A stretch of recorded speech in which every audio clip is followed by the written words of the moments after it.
गाई यार आज यार पोखरा जाने माल गाडी यार आज हेर यसरी 11 चाहिँ घरबाट हिँडेको अहिले 2 साढे 2 हुन लागिसक्यो होला यही छौँ गाडी बिग्रेर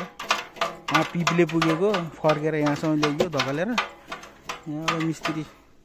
हाम्रो पर्फेक्ट मिस्त्री आउँदैछन् खतरा अब यहाँ पानी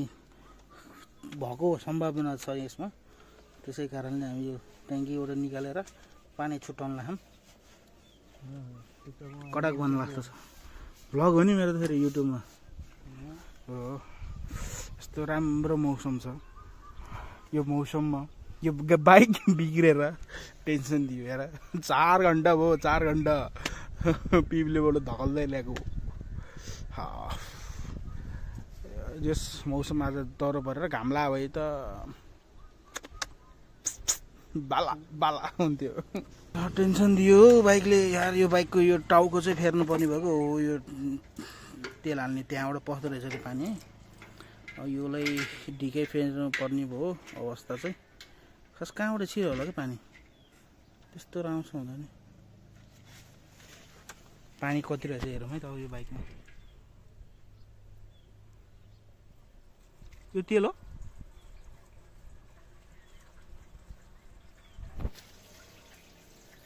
हो तल रहेछ के पानी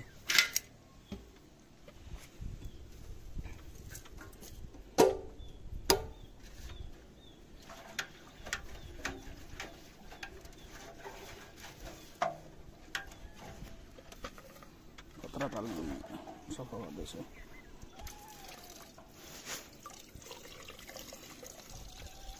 अहिले चाहिँ हामी ठ्याक्क यो रामबजारको पुलमा छौँ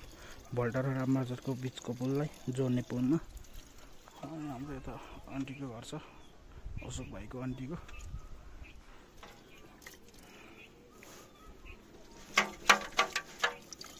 पुसाइ पनि थियो पुसाइ चाहिँ माछा मार्न गइदियो यहाँ आएर त धकले हेर्नुमा ल्यायो माछा मार्न जान्छ माछा मार्न गयो बुढो त जाल लिएर घरबाट जाल मगाएर यत्रो माटो आमामा यो बाइकले यत्रो माटो लिएर हिँडेको सीमा झ्याग्ने बाइक हेर यो सब माटो हेर सब यत्रो माटो हेर हेर हेर हेर अति हो यार यो त